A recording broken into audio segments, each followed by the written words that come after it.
देखो जैसे बताया गया है आप लोगों को कि ये सारी चीज़ें जो मैं अभी दोबारा जो है रिपीट कर रहा हूँ, ये एक बार आप लोगों को पढ़ा दिया, आप इसको जानते भी हो। अब इसको दोहराया इसलिए जा रहा है कि आप लोग जो है कि तत्काल क्या हो जाए, तैयार हो जाए। आज हमें देखना था अलील इंटरेक्शन क्या होता है।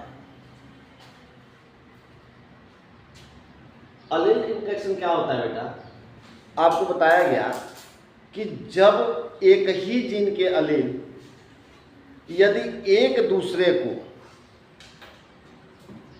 पारस्परिक क्या कर रहे हो, परस्पर प्रभाव डाल रहे हो, यानी एक दूसरे पर परस्पर प्रभाव डाल रहे हो, तो उसे ही हम क्या कहते हैं, अलील इंटरेक्शन कहते हैं।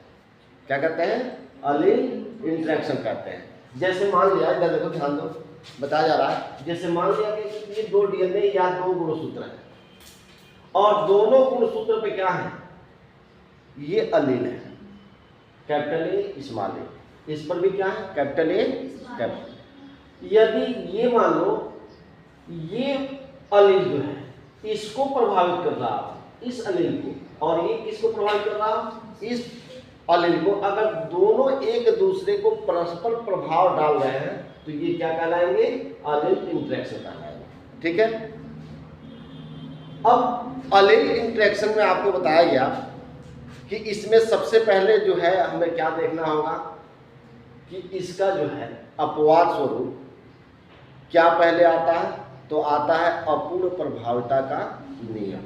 इसमें सबसे पहले हम क्या देखेंगे, अपूर्ण प्रभाविता का नियम। देखो अपूर्ण प्रभाविता का नियम क्या है कि जब दो अलील, दो विपरीत अलील हो, एक प्रभावी हो एक अप्रभावी हो, यदि उसमें जो प्रभावी अलील है अगर वह भी अपना पूर्ण प्रभाव नहीं छोड़ पाता है तो वो क्या कहलाता है, अपूर्ण प्रभाविता कहलाता है, या अपूर्ण प्रभाविता का नियम कहलाता है। जैसे एग्जाम्पल तौर पे देखते हैं अपूर्ण प्रभाविता का नियम। कार्ल स्पुरेंस महोदय थे, इन्होंने क्या किया था, मिराबिलिस जलापा एक पादप होता है, उस पादप के जो पुष्प होते हैं उसके पुष्पों में उन्होंने क्या किया था, रंग की, पुष्प के रंग की इन्होंने क्या किया था, खोज किया था।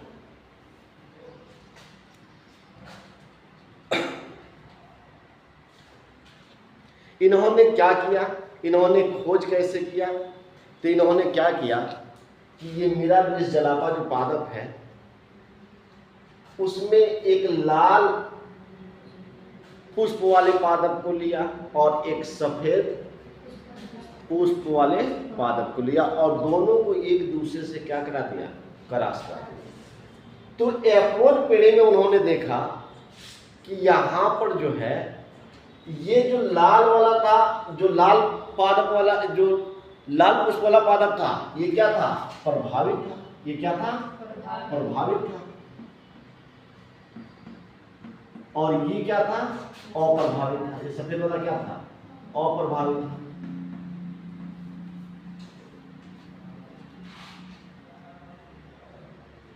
ये अप्रभावित था।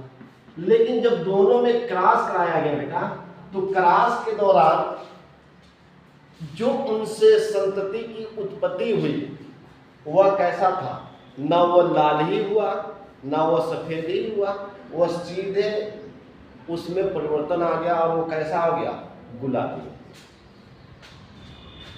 अब ये गुलाबी हुआ क्यों, आप जानते हो कि जो आर वाला है, ये जो कैपिटल आर है वो क्या है, प्रभावी है, और जो स्मॉल आर है वो क्या है, अप्रभावी है। जब दोनों का क्रॉस हुआ तो यहाँ पे कैपिटल आर और स्मॉल आर आया। इसमें स्मॉल आर तो अप्रभावी है और जो अप्रभावी होते हैं वो अपने लक्षण को व्यक्त नहीं कर पाते, अभिव्यक्ति नहीं कर पाते हैं। तो इसका मतलब लक्षण को अभिव्यक्त किसने किया, ये कैपिटल आर वाले ने किया, लाल वाले ने किया। लेकिन अगर ये पूरा, अगर अपना ये पूरा जो है लक्षण को क्या करता, प्रदर्शित करता, तो इसका रंग कैसा हो जाता, लाल हो जाता। लेकिन ये अपने पूरे लक्षण को क्या किया, अपने पूरे प्रभाव को इस पे नहीं डाल पाया, अपना कुछ ही प्रभाव को यहाँ, अपने कुछ ही प्रभाव को यहाँ प्रभाव डाल पाया, जिसकी वजह से इसका रंग क्या हो गया, गुलाबी हो गया। तो पूर्ण प्रभाव को न डालने की वजह से इसी को क्या कहते हैं, अपूर्ण प्रभावता का नियम कहते हैं। ठीक है। अब उन्होंने क्या किया कि इसको, जो इससे सफेद यानी जो गुलाबी पुष्प वाला जो पौधे का जन्म हुआ, अब उन्होंने उसमें 100 परागण करा दिया। क्या करा दिया, 100 परागण कराया। तो जब इसमें 100 परागण कराया बेटा, तो देखो एक युग्मक यहाँ पर ये युग्मक बन रहा है और यहाँ पर ये युग्मक बन रहा है। अब इन दोनों युग्मकों को उन्होंने क्या करा दिया, क्रॉस कराया। तो जब क्रॉस कराया तो द्वितीय पीढ़ी में उन्होंने क्या देखा कि जो पैतृक कॉम्बिनेशन था वह कितना आया, 2 आया, और जो नया कॉम्बिनेशन था या नया कंडीशन था वह कितने हुए, 2। देखो यहाँ पर जब ये कराया गया तो इसमें क्या हुआ, एक लाल किसका निर्माण हुआ बेटा, यहाँ पर जो है एक लाल पुष्प वाला क्या बना, पौधे का जन्म हुआ। दूसरा क्या हुआ, गुलाबी पुष्प वाला बना। और यहाँ पे क्या बना, ये भी गुलाबी वाला बना। और ये भी क्या बना, ये देखो ये क्या बना, सफेद। तो 2 तो पैतृक आ गए, यानी हमने लाल और सफेद से कराया था, तो लाल और सफेद एक, हमें 2 पैतृक हमें क्या हो गए, प्राप्त हो गए। और 2 क्या हुए, नए, यानी गुलाबी पुष्प वाले पौधे का क्या हुआ, जन्म। ठीक है ना। तो ये आप जीनोटाइप फिनोटाइप निकाल ही सकते हो, इसमें कोई दिक्कत नहीं है। दूसरा इसी प्रकार से उन्होंने क्या किया, एक तो एग्जाम्पल आप अपूर्ण प्रभावता का ये देख सकते हो, दूसरा अपूर्ण प्रभावता का उन्होंने क्या किया, एक और एग्जाम्पल, एक और टेस्ट किया। जैसे उन्होंने क्या किया, मटर के बीज को लिया। आप जानते हो कि मटर के बीज में जो है छोटे छोटे क्या होते हैं, स्टार्च के कण होते हैं। क्या होते हैं, छोटे छोटे स्टार्च का कण होते हैं। अब उन्होंने जो बीज लिया, एक जो है बड़े आकार वाले जिसमें स्टार्च की मात्रा क्या थी, ज्यादा थी, यानी बड़े आकार वाले स्टार्च का क्या लिया, ये मटर का दाना लिया। और दूसरा किसको ले लिया, जिसमें कम स्टार्च था, यानी छोटे छोटे आकार वाले, यानी जिसमें स्टार्च की मात्रा कम थी, वो छोटे आकार वाले उन्होंने क्या कर लिया, यानी छोटे स्टार्च के कण जिसमें कम थे यानी छोटे थे, एक उस यानी मटर के बीज को ले लिया और इन दोनों को क्रॉस करा दिया। मान लेते हैं कि जो बड़े आकार वाला जो बीज था वह क्या था, कैपिटल बी था, और जो स्मॉल वाला था वो क्या था, स्मॉल बी। अब इन दोनों को क्रॉस कराए तो उससे जो है, जो F1 पीढ़ी में जो संतति पैदा हुई, तो न तो वो बड़े आकार की हुई और ना ही छोटे आकार की हुई, वह क्या हो गई, मध्यम आकार की हुई। अब हम देखेंगे कि अगर इसको F1 पीढ़ी में ले जाते हैं तो इनमें पैतृक की संख्या कितनी आती, कंडीशन कितनी है, पैतृक कंडीशन कितना आता है, और दूसरा क्या है, नए कंडीशन कितना आता है, कॉम्बिनेशन दोनों का देख लेते हैं। तो अगर हम इसको क्रॉस कराते हैं तो यहाँ ध्यान दो, ये मान लो कि कैपिटल बी और क्या है, स्मॉल बी, और इसमें हम क्या करा दिए, 100 परागण करा दिए। क्या करा दिए, 100 परागण। तो जब आप 100 परागण कराओगे तो क्या होगा बेटा, 100 परागण कराओगे, ये हो जाएगा कैपिटल बी स्मॉल बी, और इनटू क्या हो जाएगा, कैपिटल बी स्मॉल बी।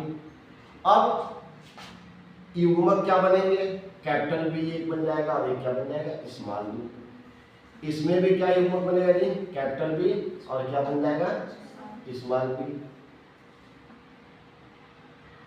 अब यहाँ पर इसका हम क्या करते हैं, क्रॉस करते हैं। तो कैपिटल बी और स्मॉल बी, यहाँ पर हम कैपिटल बी से यहाँ एक करा दिए और दूसरा किससे करा दिए, स्मॉल बी से।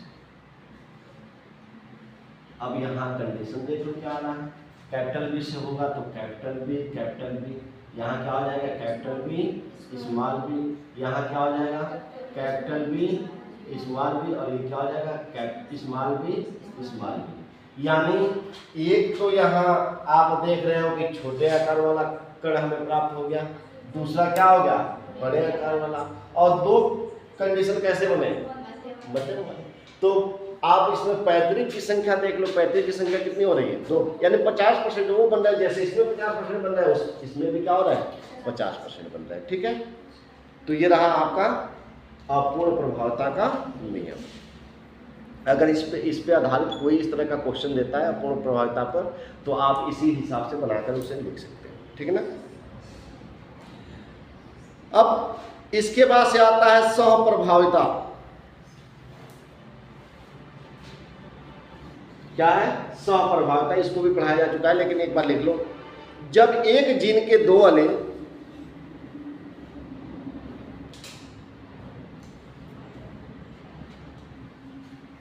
विषम युग्मजीय अवस्था में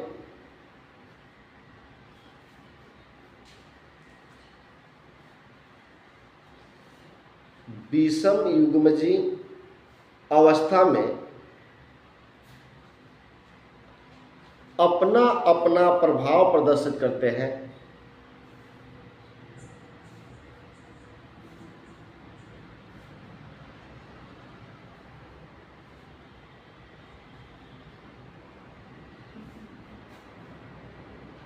तो उन्हें सहप्रभाविता कहते हैं।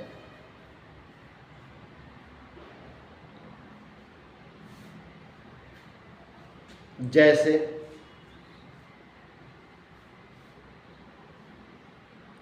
छोटे सींग वाले मवेशी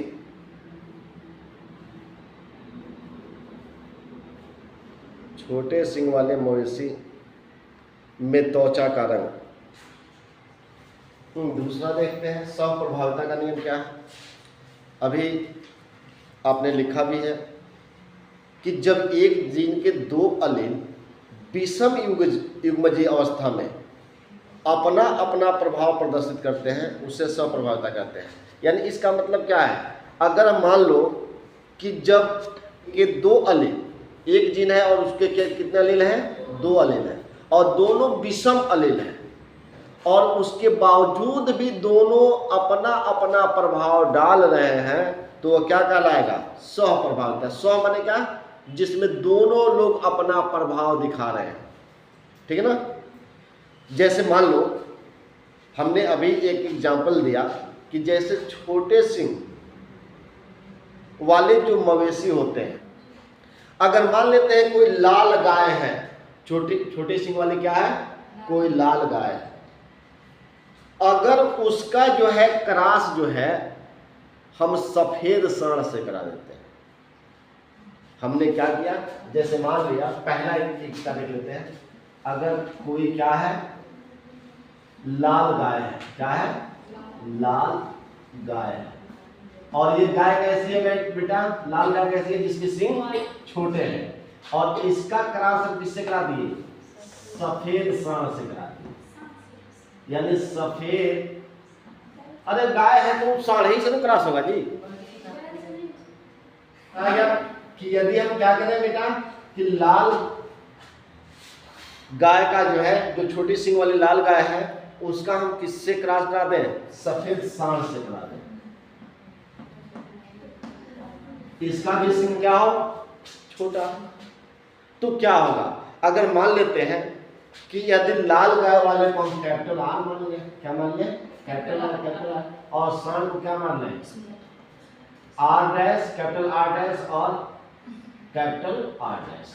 अगर ऐसे मान लेते हैं तो इनसे जो संतति पैदा होगी वह कैसे होगी, तो यहाँ ध्यान दो, इनसे जो संतति पैदा होगी बेटा, ये क्या होगा, कैपिटल आर और कैपिटल आर डैश। यानी ये जो संतति पैदा होती है यौन पीढ़ी में, ये कैसे होते हैं, चित्कबरे होते हैं। कैसे होते हैं, चित्कबरे।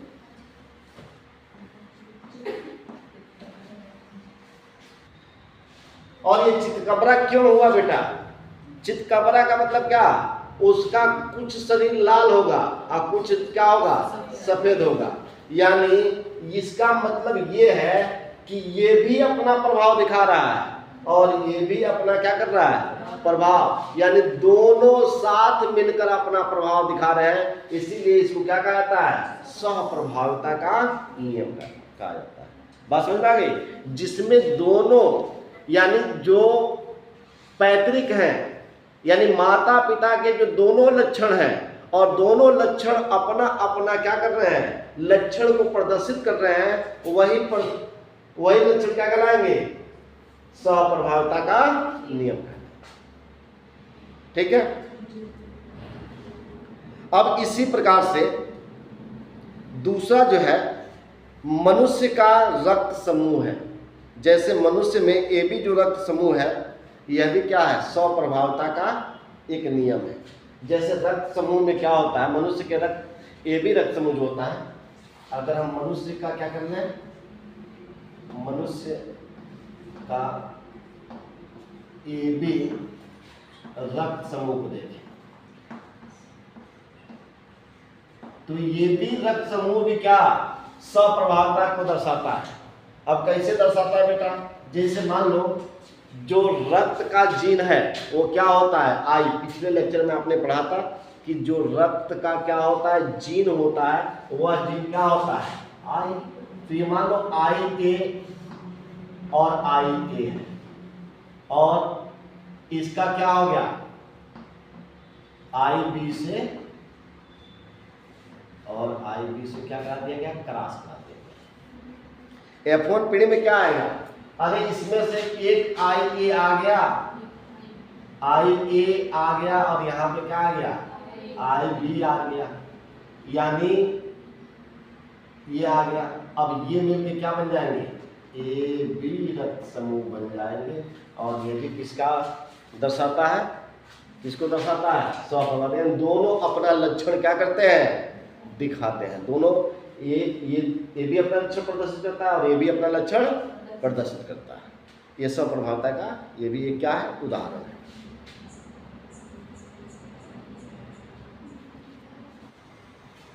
तो देखो बहुअलील यानी यहां से इसके हेडिंग से ही समझ में आ रहा है जिसमें बहुत सारे अलील हो, यानी ऐसा जीन जिस पे 2 या 2 से अधिक अलील उपस्थित हो, यानी एक ही जीन पर क्या हो? 2 या 2 से अधिक क्या हो? अलील उपस्थित हो, क्या कहलाते हैं? बहुअलील कहलाते हैं। जैसे अब इसका एग्जाम्पल तौर पर देखोगे तो मनुष्य का रक्त समूह इसका क्या है? उदाहरण है। अब मनुष्य का रक्त समूह का जो जीन होता है, जो रक्त का जीन होता है वो कौन होता है? आई होता है। और इसी आई पर जो है ए भी उपस्थित होता है, ये अलील भी उपस्थित होता है, बी अलील भी उपस्थित होता है और ओ अलील भी उपस्थित होता है। अब समूह कैसा रक्त समूह का निर्माण कैसे होता है? तो मान लो कि कोई आई जीन है और इसका एंटीजन H है और एंटीजन क्या है? ये है। जब एंटीजन पर ये उपस्थित होगा और आरबीसी झिल्ली होगी तो ये जो ग्रुप बनेगा वो कौन सा बनेगा? ये ग्रुप बनेगा। ठीक उसी प्रकार से आई जीन पर अगर बी अलील है और एंटीजन H है और उस पर कौन सा उपस्थित है? बी अलील उपस्थित है, तो ये बी एंटीजन उपस्थित है और आरबीसी झिल्ली है, तो ये मिलकर क्या बना लेगा? बी ग्रुप का निर्माण करेगा। और ओ वाले में क्या होता है? ओ वाला जो है एकदम फ्री होता है, उसमें किसी भी एंटीजन की आवश्यकता नहीं होती है, केवल आरबीसी की उपस्थिति होनी चाहिए और उसके साथ जो ग्रुप बनता है वो क्या होता है? वो होता है। इसलिए आपको बताया गया ना कि वो जो है सबदाता होता है, सबको क्या कर सकता है? अपना ब्लड डोनेट कर सकता है, दे सकता है। इसके बाद से अगर आई जीन पर ए और बी अलील है और एंटीजन पर भी क्या है? ए बी एंटीजन उपस्थित है और आरबीसी झिल्ली है, तो इससे किसका निर्माण होगा? ए बी ग्रुप का होगा। ठीक है। अगर मान लो कि किसी भी व्यक्ति में, एक चीज नोट कहीं कर लो, नोट में लिख लेना कि किसी व्यक्ति में किसी व्यक्ति में बहु अलील की संख्या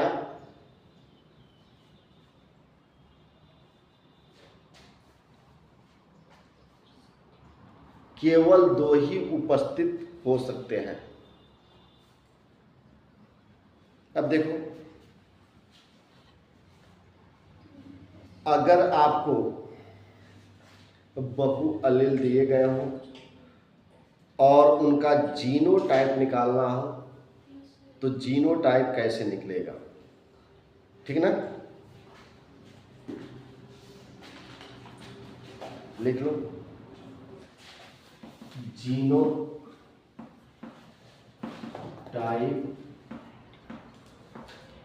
निकालने का सूत्र,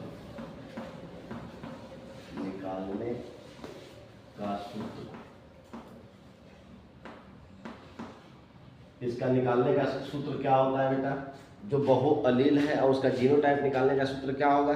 तो इसका सूत्र होता है n इंटू n प्लस 1/2।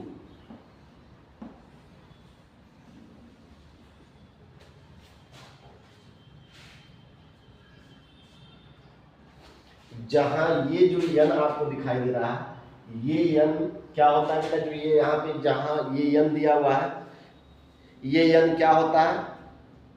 इस n का मतलब क्या होता है? जो n दिया हुआ है, तो यहाँ पर n का मतलब है नंबर ऑफ अलील, यानी अलील की संख्या। ये क्या हो जाएगा? नंबर ऑफ अलील, यानी n हो जाएगा नंबर ऑफ अलील।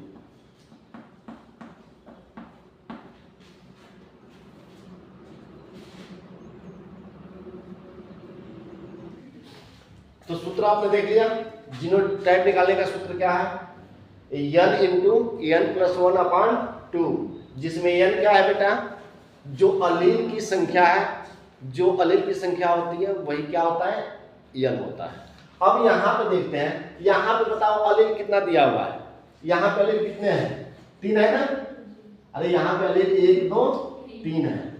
अगर हम इस फार्मूले में रख दें तो क्या होगा? यहाँ देखो, ध्यान दो, यहाँ पर अलील की संख्या कितनी है?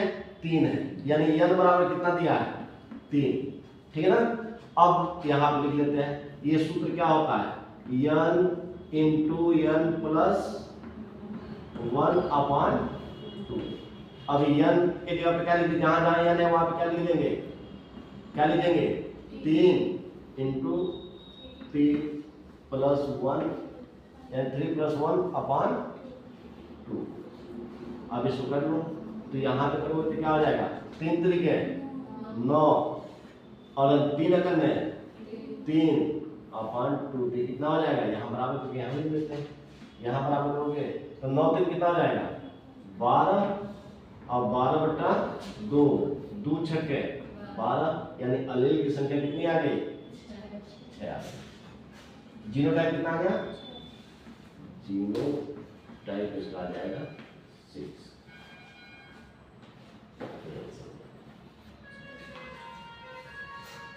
ठीक है, निकाल लोगे जीनोटाइप। एक सवाल लिखो, एक जीन के 4 प्रकार, एक जीन पे 4 प्रकार के अलील उपस्थित हैं। 4 प्रकार के अलील उपस्थित है,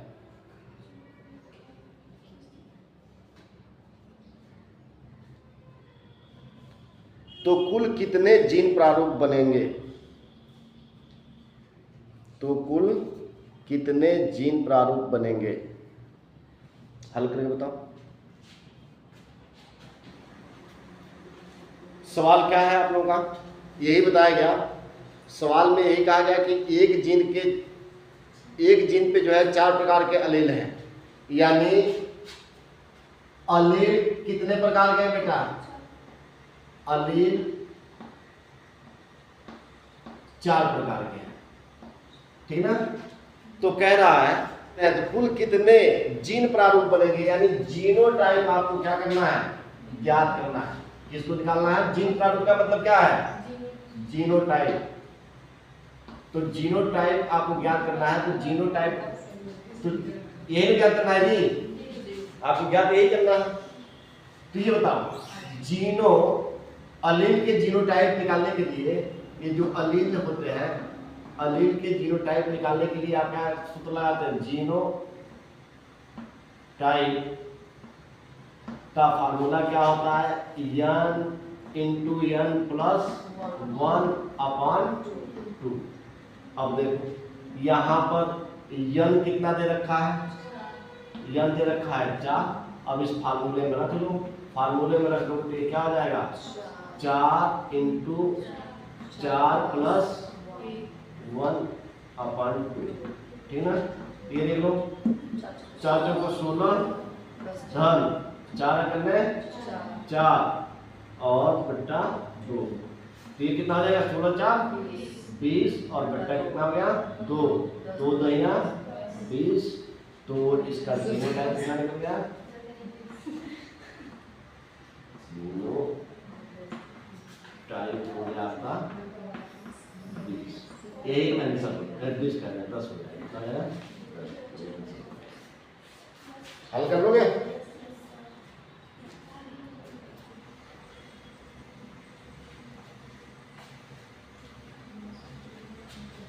ये तो आप समझ लिए ना कि जीन प्रारूप और लक्षण प्रारूप निकालना हो तो कैसे निकालोगे।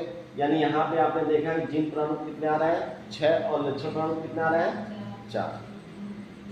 एक क्वेश्चन अभी आपको बताया गया है कि एक व्यक्ति का रक्त समूह जो है समयुग्मजी ए, जैसे कोई एक लड़का है जिसका रक्त समूह क्या है ए है, यानी समयुग्मजी क्या है ए है, उसका विवाह जो है ए और बी रक्त समूह वाली स्त्री से होता है, तो आने वाले संतान की रक्त समूह क्या होगी, बोलो। आप सहप्रभावता का नियम जानते हो ना, जिसमें दोनों अपना प्रभाव दिखाते हैं।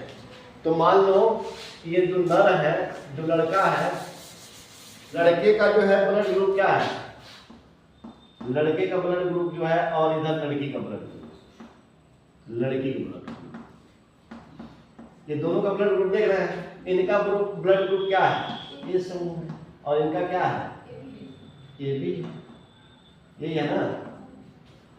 अब जानते हो कि ये जीन जो होते हैं हमेशा किसमें होते हैं, पेयर में होते हैं। तो ये हो जाएगा IA और IA हो जाएगा, और इनका क्या हो जाएगा IA और IB हो जाएगा। अब दोनों का लक्षण निकाल लेते हैं, इनका देख लो, इनका क्या हो जाएगा, इनका जो है केवल I हो जाएगा, ठीक ना, और इनका क्या हो जाएगा IA और IB हो जाएगा, ये IB हो जाएगा। अब इनमें जो है आप क्या करा दो, क्रॉस करा दो, क्रॉस कराओगे तो ये हो जाएगा IA और IB, और इसमें आप किससे क्रॉस कराओगे बेटा, केवल IA से कराओगे ना, IA से, तो ये क्या हो जाएगा IA और IA, और यहाँ क्या हो जाएगा IA और IB, ये होगा। यानी इसका मतलब ये हो जाएगा A, अरे दोनों ये है, इसमें आ जाएगा A, और यहाँ पे क्या हो जाएगा AB, यानी या तो ये ग्रुप हो सकता है या AB ग्रुप, ठीक है ना, निकल जाएगा। अब देखेंगे सहलग्नता। सहलग्नता किसे कहते हैं, आज हम लोग इसको समझेंगे। देखो अब क्या हम देख, अब हमें क्या पढ़ना है, सहलग्नता यानी लिंकेज क्या है। सबसे पहले समझेंगे सहलग्नता किसे कहते हैं। देखो किसी गुणसूत्र पर जो है, कोई गुणसूत्र मान लेते हैं, कोई गुणसूत्र है, और किसी गुणसूत्र पर भौतिक रूप से विभिन्न जीन का एक साथ उपस्थित होना, जैसे एक गुणसूत्र है, जैसे मान लिया कोई एक गुणसूत्र हो, ये कोई गुणसूत्र है और इस गुणसूत्र पर जो है विभिन्न प्रकार के क्या है, ये विभिन्न प्रकार के जो है आपके जीन, भिन्न प्रकार के क्या पाए जा रहे हैं, जीन पाए जाते हैं। जैसे मान लेते हैं वो जीन ऐसे भी हो सकते हैं, आप कैपिटल ए है, स्मॉल बी है, कैपिटल सी है, इसी प्रकार से इधर भी आप लिख सकते हो कि ये कैपिटल डी हो गया, क्या हो गया, कैपिटल डी, स्मॉल ई, स्मॉल ए। ये देख रहे हैं भिन्न भिन्न प्रकार के क्या पाए जा रहे हैं, जीन। ये क्या है, कोई गुणसूत्र है और इस गुणसूत्र पर भिन्न भिन्न प्रकार के क्या पाए जा रहे हैं, जीन का पाया जाना। भिन्न भिन्न प्रकार के जीन का पाया जाना क्या कहलाता है, लिंग संलग्नता कहलाता है। क्या कहलाता है, संलग्नता कहलाता है या लिंकेज कहलाता है। यानी जो यहाँ पर देख रहे हो कि ये कैपिटल ए है और ये क्या है, स्मॉल बी, ये भिन्न भिन्न प्रकार के, और ये कैपिटल सी है, ये तीनों क्या जो जीन है वो क्या है, भिन्न भिन्न है। और इन्हीं भिन्नता को हम क्या कहते हैं, संलग्नता कहते हैं। और संलग्नता में क्या होता है, सबसे बड़ी संलग्नता की खासियत क्या होती है कि जब ये जीन जो है एक पीढ़ी से दूसरे पीढ़ी में जाते हैं तो ये एक ही साथ जाते हैं, ये अलग अलग नहीं जाते हैं, बल्कि अगर ये एक पीढ़ी से दूसरे पीढ़ी में जाएगा तो सेम ये ही जाएगा, उसमें कोई अंतर नहीं जाएगा। संलग्नता की खोज जो है, संलग्नता, सर्वप्रथम संलग्नता को किसने बताया था, तो वह थे टी.एच. मॉर्गन थे। टी.एच. मॉर्गन जो है संलग्नता के बारे में सर्वप्रथम बताया था, इसीलिए इनको जो है संलग्नता का पिता भी कहा जाता है या प्रायोगिक अनुवांशिकी का पिता भी इन्हें कहा जाता है। इन्होंने क्या किया था बेटा कि इन्होंने सर्वप्रथम जो है, यानी ये अपने प्रयोग में जो एक्सपेरिमेंट किए, उस एक्सपेरिमेंट में क्या बताया गया आप लोगों को, लिंकेज क्या है बेटा, यानी संलग्नता क्या है, ये बताया गया कि किसी गुणसूत्र पर भौतिक रूप से भिन्न भिन्न जीनों का एक साथ उपस्थित होना क्या कहलाता है, लिंकेज कहलाता है, संलग्नता कहलाता है। जैसे मान लिया गया ये कोई गुणसूत्र है, ये क्या है, गुणसूत्र है, और इस गुणसूत्र पे आप देख रहे हो capital A, small B, capital C, capital D, small E और स्मॉल एफ, ये भिन्न भिन्न प्रकार के क्या हैं, जीन का उपस्थित होना क्या कहलाता है, लिंकेज कहलाता है। और इसकी खासियत क्या बताई गई, इसकी खासियत ये बताई गई कि ये जो जीन होते हैं ये जब एक पीढ़ी से दूसरे पीढ़ी में जाते हैं तो एक ही साथ क्या होते हैं, हस्तांतरित होते हैं, ये अलग अलग नहीं जाते हैं। संलग्नता शब्द सबसे पहले किसने दिया था, तो संलग्नता शब्द जो है सर्वप्रथम जो है टी.एच. मॉर्गन ने दिया था, और टी.एच. मॉर्गन ने इसे सर्वप्रथम देने की वजह से इनको जो है संलग्नता का पिता भी कहा जाता है या प्रायोगिक अनुवांशिकी का पिता भी इन्हें कहा जाता है। इन्होंने एक्सपेरिमेंट में क्या किया बेटा, जो इनका एक्सपेरिमेंट था, जो इनका प्रयोग था, तो उन्होंने क्या किया, ड्रोसोफिला मेलानोजेस्टर को लिया था। अपने प्रयोग में उन्होंने किसको लिया था, ड्रोसोफिला मेलानोजेस्टर को लिया था। ये एक प्रकार का क्या था, फल मक्खी था। उसी को इन्होंने क्या किया था, अपने प्रयोग में लिया था, जिसे जैकपॉट ऑफ जेनिस के नाम से भी जानते हैं, ठीक ना। अब सवाल ये पैदा होता है कि क्यों जो है ये ड्रोसोफिला को ही क्यों लिए, जो टी.एच. मॉर्गन थे वो क्यों ड्रोसोफिला को ही लिया, आखिर उसमें क्या गुण देखे। तो ड्रोसोफिला के निम्न गुण होते हैं। पहले उसमें सबसे बड़ी उसका गुण क्या होता है कि उसका आकार क्या होता है, छोटा होता है। दूसरा क्या होता है, इनमें अधिक से अधिक संतति पैदा करने की क्षमता होती है। और तीसरा क्या होता है, जो इसमें नर हो या मादा हो उनको स्पष्ट रूप से पहचाना जा सकता है। और चौथा क्या है कि इनमें निषेचन क्रिया क्या होती है, बहुत आसान होती है।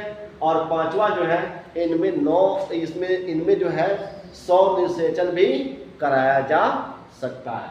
और छठवां इनके गुण क्या है कि इनके जो गुणसूत्र हैं उनमें XY गुणसूत्र उपस्थित होता है।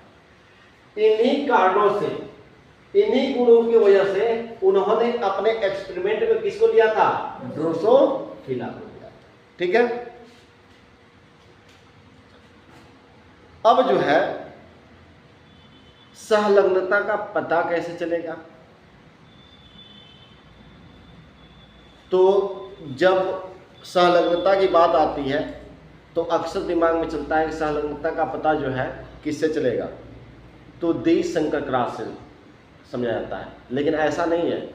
इसका जो है पता करने के लिए हमें किसकी आवश्यकता होती है? टेस्ट क्रॉस की आवश्यकता होती है। किसकी आवश्यकता होती है? Test cross. आप लोगों ने टेस्ट क्रॉस कल पढ़ा था ना कि टेस्ट क्रॉस किसे कहते हैं?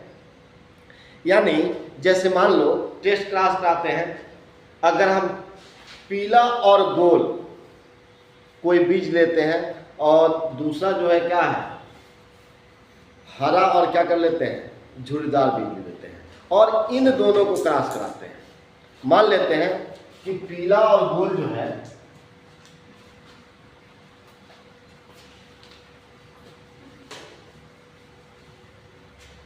यहां पर हम क्या करते हैं, पीला और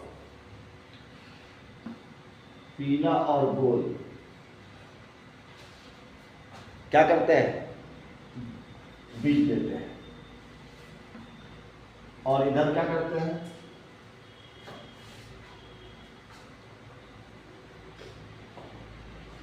हरा और झुर्रीदार।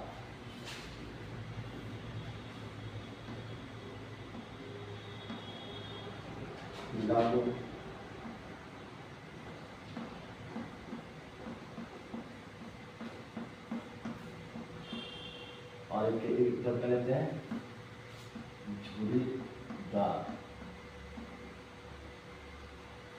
हरा झुर्रीदार।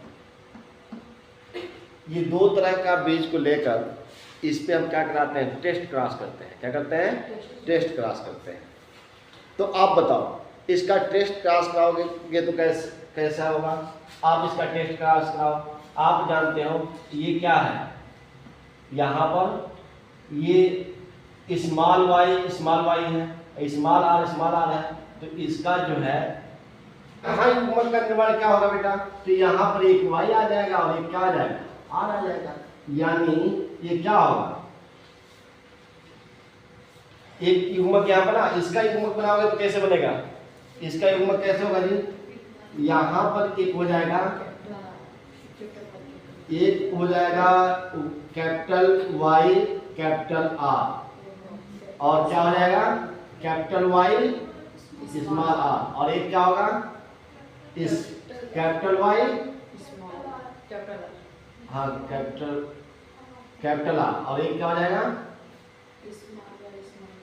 Small Y small. अब इन दोनों को क्रॉस करा दो, तो क्रॉस कराओगे यहाँ पे हम इसी का क्रॉस यहाँ पे करा देते हैं। तो कैपिटल वाई क्या है, कैपिटल आर, और यहाँ पे क्या है कैपिटल वाई स्मॉल आर, और यहाँ पे क्या है कैपिटल वाई स्मॉल आर, और यहाँ पे क्या है स्मॉल वाई स्मॉल आर। यहाँ करा दो।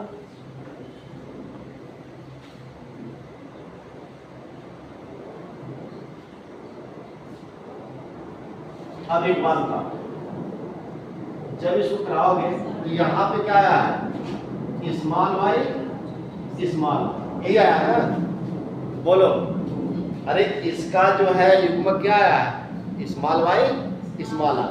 अब इससे क्रॉस कराओ, देखो क्या आ रहा है, तो क्या आ जाएगा, यहाँ पे आ जाएगा capital Y small Y capital R, और क्या आ जाएगा,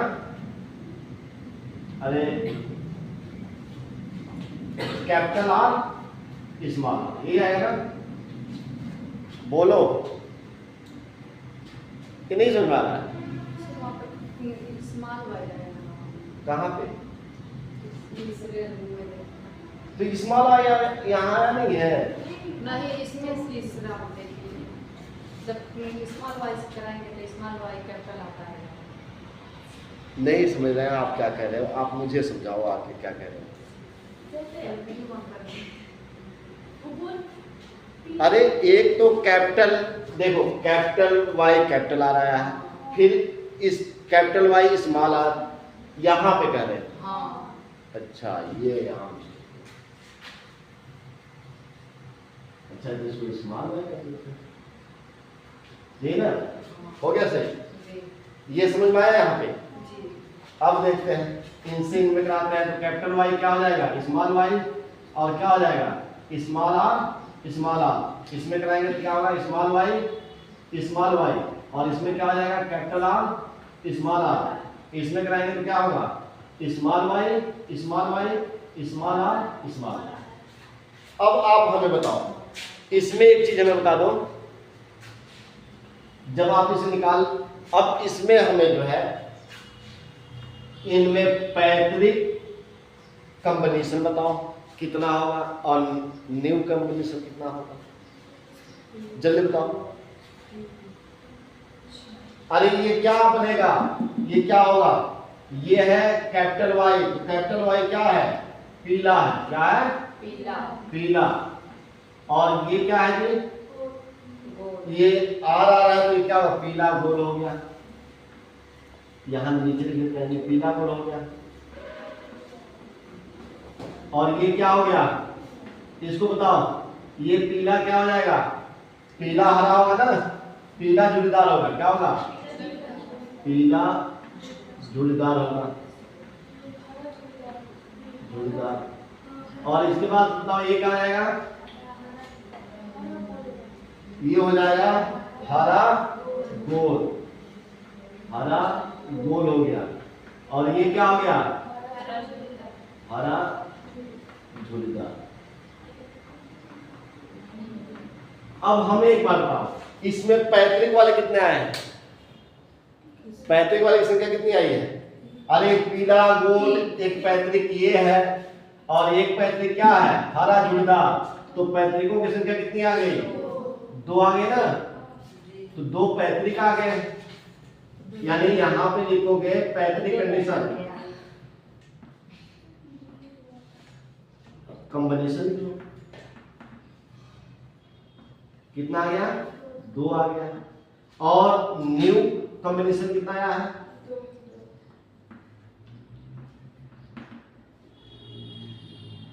ये भी कितना आ गया दो, यानी 50% दोनों आ गए, ये ना बोलो। अब इसमें अगर आपको बताना हो जीनोटाइप कितना है,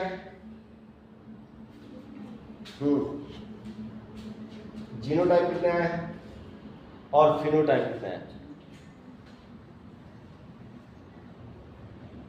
अरे फिनोटाइप क्या होगा एक ये आया है एक ये आया है एक ये आया है एक ये आया है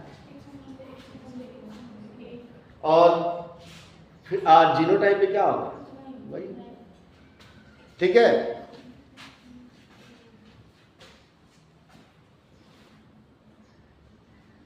अब एक चीज ध्यान रखना, जो सहलग्नता जो है, जो ये चार कंडीशन बने हैं ना, इन चारों कंडीशन में जो है आपको सहलग्नता देखने को नहीं मिलती है। जैसे ये जो चार कंडीशन जो बने हैं युग्मक निकले हैं, इनमें क्या होती है सहलग्नता देखने को नहीं मिलती है, लेकिन जो ये कंडीशन जो मिलती है इसमें क्या आता है सहलग्नता आता है, क्या आता है सहलग्नता आता है। जैसे मान लो इसमें कहीं एक नोट में लिख लो, इसमें चार प्रकार के युग्मक जो बनते हैं,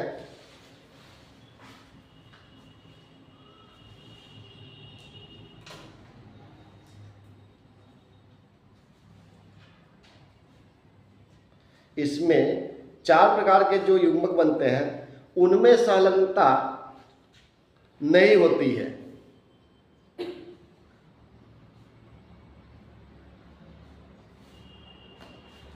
जो दो प्रकार के युग्मक बनते हैं उनमें ही संलग्नता होती है। जैसे मान लो यहां देखो, जैसे मान लो ये कोई क्या है गुणसूत्र है, एक गुणसूत्र पर यहां पे क्या पाया जा रहा है कैपिटल, यानी जो जिन पाया जा रहा है क्या पाया जा रहा है कैपिटल है, और एक यहां पे है इस पे क्या पाया जा रहा है स्मॉल ए, क्या पाया जा रहा है? स्मॉल ए। इसी प्रकार से यहाँ पे एक जो है और यहाँ पे गुणसूत्र है, इस पे जिन पाया जा रहा है कैपिटल बी और इस पे क्या पाया जा रहा है? Small B. हम इनका निकालेंगे तो इससे इसमें गुणा होगा तो क्या होगा? ए और बी, एक ये हुआ। फिर इससे इसमें होगा तो क्या हो जाएगा? ए और क्या हो जाएगा? बी, एक ये हुआ। इससे होगा तो ये क्या हो जाएगा? ए और बी, और इससे इसमें होगा तो क्या हो जाएगा? ए स्मॉल स्मॉल ए स्मॉल बी। ये चार प्रकार के गुण बन रहा है ना। तो इन चारों में जो है आपको कहीं भी संलग्नता देखने को नहीं मिलेगा। संलग्नता किसमें मिलती है? जैसे मान लो इस तरह का कोई पाया जा रहा है, दो ही गुणसूत्र है, एक यहाँ जिन है, एक यहाँ जिन है, एक यहाँ जिन है और एक यहाँ जिन है। अगर यहाँ पे कैपिटल ए है, यहाँ पे क्या है? कैपिटल बी है। यहाँ पे क्या है? स्मॉल ए है या इस पे स्मॉल बी है। अगर इस तरह की मिलता है तो इससे क्या जुटेगा जी? इससे जुटेगा ए और बी, और इससे क्या जुटेगा? ए और बी। और जब इनका क्रॉस होगा तो इसमें निश्चित रूप से आपको क्या देखने को मिलेगा? सहलग्नता। सहलग्नता का मतलब ये होता है कि जब दो यानी एक ही गुणसूत्र पर दो क्या होते हैं? दो जिन उपस्थित होते हैं। आप लोगों को शुरू में मैंने बताया था कि जब एक मान लो ये कोई गुणसूत्र है, ये गुणसूत्र है और इस पे अलग अलग क्या है? जिन है। इस पे भी है, इस पे भी अलग अलग जिन है। तो इन जिनों में जैसे यहाँ पे कैपिटल टी है, ठीक है ना, यहाँ पर क्या है? स्मॉल टी है। यहाँ पे क्या है? कैपिटल आर है, यहाँ पे क्या है? Small R. तो आप जानते हो ना कि इसके साथ इससे क्रॉस हो सकती है ना, इससे क्रॉस हो सकती है, यानी ये इधर उधर स्वतंत्र होते हैं ना। ये इधर भी जा सकते हैं और इधर भी जा सकते हैं, इनमें इधर उधर जा सकता है। लेकिन एक ही जीन है, एक ही गुणसूत्र है और इसी गुणसूत्र पर दो जीन है। ये कैपिटल टी भी है और कैपिटल आर भी है, और इधर क्या है? स्मॉल टी भी है और स्मॉल आर भी है। तो ये जीन जो होते हैं ये कभी भी एक दूसरे से स्वतंत्र नहीं होते हैं, हमेशा क्या होते हैं? साथ रहते हैं, ठीक ना। और ये जब कहीं भी जाते हैं तो एक ही साथ जाते हैं।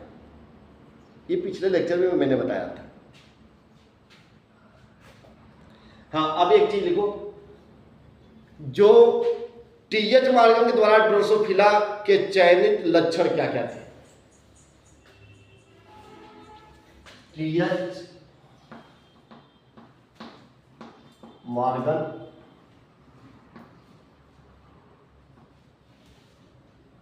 द्वारा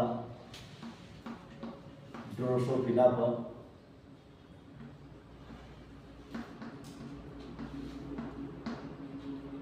चयनित, ध्यान दो, जो टीएच मॉर्गन थे बेटा, बताया गया जो टीएच मॉर्गन थे वह ड्रोसोफिला के किन किन लक्षणों पर अपना एक्सपेरिमेंट किया था, यानी उनके किन किन लक्षणों को चयन किया था। तो देखो, उनके तीन उन्होंने जो है खास तौर से ड्रोसोफिला के तीन लक्षणों को लिया था। कौन लिया था? तीन लक्षणों के। वह तीन कौन कौन लक्षण थे बेटा? पहला था शरीर का रंग। पहला क्या था? शरीर का रंग। दूसरा था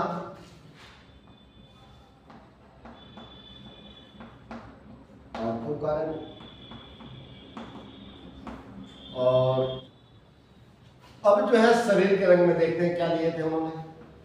शरीर का रंग में क्या लिया था? ड्रोसोफिला का जो शरीर का रंग लिया था, इसमें भूरा, जो भूरा रंग था, उनके जिनका भूरा रंग था बेटा, भूरा रंग, ये क्या था? वन्य प्रकार था। यानी जो जंगली वन के थे उनका रंग कैसा था? कैसा था? भूरा था। और ये वाई प्लस यानी प्रभावी थे। क्या थे? प्रभावी लक्षण थे। इसको किससे दर्शाया गया? वाई प्लस से, जो क्या था? प्रभावी। इसी में जो है इन्होंने क्या किया, कुछ पीले रंग वालों को भी लिया। किसको लिया? पीला रंग। और ये क्या था? सिर्फ वाई था और ये अप्रभावी था। क्या था? अप्रभावी। दूसरा देखो आंखों का रंग जो लिया उन्होंने, तो आंखों के रंग में जो लाल रंग, जिनका आंख का रंग क्या था? लाल, वो कौन थे? वन्य थे, वन प्रकार थे।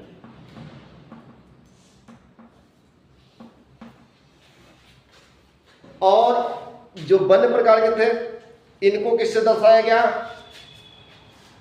स्मॉल आर प्लस से। और ये क्या थे? प्रभावित। और जिनका रंग क्या था? श्वेत था। जिनकी आंखें क्या थी? सफेद, यानी श्वेत रंग की थी। इनको किससे दिखाया गया? आर से। और ये क्या थे? पंखु। अब देखो बताया गया कि जो आंख का रंग कौन कौन से लिए थे? लाल, जो वन्य प्रकार के मक्खी थे, जिनका आकार क्या था? जिनका जो है आंख का रंग कैसा था? लाल था, वो प्रभावकारी थे, इन्हें स्मॉल आर प्लस से दिखाया गया। और जिनका श्वेत था, जो उनको स्मॉल आर से दिखाया गया। और ये क्या थे? अप्रभावित थे। और इसके बाद से अब देखेंगे पंखों का आकार। तो जिनके पंखों का आकार सामान्य था, ठीक है ना, सामान्य, सामान्य पंख वाले कौन थे बेटा? जो वन वाले थे। क्या थे? वन्य, वन्य प्रकार के थे। वन प्रकार से थे ना, जो जंगल में रहने वाले थे। इनको किससे दिखाया गया? इनको दर्शाया गया एम प्लस से। किससे दिखाया गया? एम प्लस से। ये क्या थे? प्रभावित थे। और जिनका क्या था? लंबा पंख था, यानी लघुतर था। क्या था? लघुतर। इनको किससे दिखाया गया? एम से। और ये क्या थे? अप्रभावी।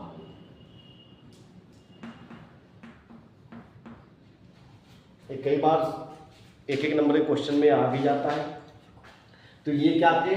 पीएच मॉर्गन का ड्रोसोफिला पर जो चयनित लक्षण थे, इन्हीं लक्षणों को उन्होंने क्या किया था? अपना एक्सपेरिमेंट किया था। ठीक है।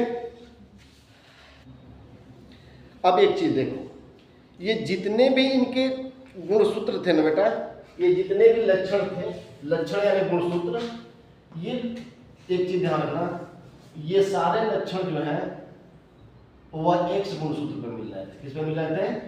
एक्स गुणसूत्र पर।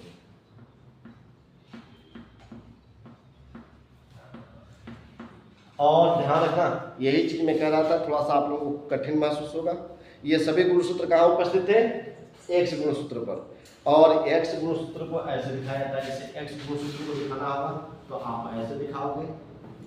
ये एक्स गुणसूत्र कुछ ऐसे दिखाई देते हैं, यानी इस तरह से, ठीक है ना। और जो वाई गुणसूत्र होता है बेटा, वह गुणसूत्र जो है ऐसे।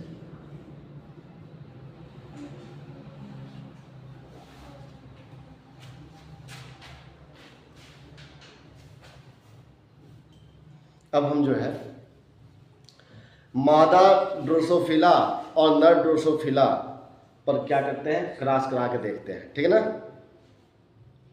अब इनका क्रॉस कराते हैं। देखो बेटा, बताएगा। अब जो है हम क्या करते हैं? ड्रोसोफिला, जो मादा ड्रोसोफिला है और क्या है?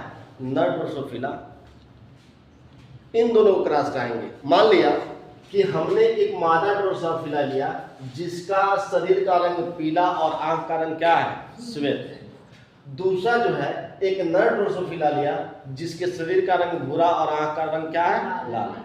अब इन दोनों में हम क्या करेंगे? क्रॉस कराएंगे। अब ध्यान रखना, जो मादा है उसमें कौन से गुणसूत्र होते हैं? एक्स एक्स गुणसूत्र होते हैं। और जो नर होता है उसमें क्या होता है? एक्स एक्स गुणसूत्र पाए जाते हैं। अब जो एक्स गुणसूत्र है, तो मान लेते हैं कि एक एक्स गुणसूत्र पर जो है क्या पाए जा रहे हैं? जो पीला कलर है उसको हम वाई से दिखा देते हैं, यानी वाई जिन पाया जा रहा है, और श्वेत वाले को क्या? व्हाइट जो है उसमें क्या? डार्क। तो इसमें भी वही क्यों पाया जा रहा है। अब नर वाले को अगर इसमें अगर वो भूरा रंग है तो वह क्या होगा, वाई प्लस दिखा देंगे। एक्स वाले में क्या दिखा देंगे, वाई प्लस। और आंख का रंग लाल होना क्या है, वो भी क्या हो जाएगा, डब्ल्यू प्लस। ये दोनों क्या है, प्रभावकारी है। और जो वाई होता है गुणसूत्र उसका कुछ नहीं होता है, ठीक है ना। अब इसका युग्मक निकालेंगे तो इसका एक्स एक्स का गुण, जब दो एक्स एक्स गुणसूत्र है तो इसका युग्मक क्या होगा, एक्स। तो जब एक्स होगा तो और इसके शरीर का रंग, ये जो हमने क्या क्या गुणसूत्र पे दिखाया है, तो क्या हो जाएगा, पीला और श्वेत। इसमें हम करेंगे तो इसका गुणसूत्र क्या हो जाएगा, दो युग्मक बनेंगे, एक एक्स बनेगा और वाई। एक्स वाले पे क्या है, वाई प्लस और क्या है, डब्ल्यू प्लस वाई। अब इनको हम क्या कर देंगे, क्रॉस कराएंगे। तो जब हम क्रॉस कराएंगे, जब इससे इसमें क्रॉस कराएंगे बेटा, तो इससे क्या होगा, जो मादा का निर्माण होगा, अब वो जो मादा बनेगी उसके शरीर का रंग कैसा हो जाएगा, क्या कैसा होगा, भूरा और आंख का भूरा होगा, शरीर का रंग भूरा होगा और आंख का रंग लाल होगा, ठीक है ना।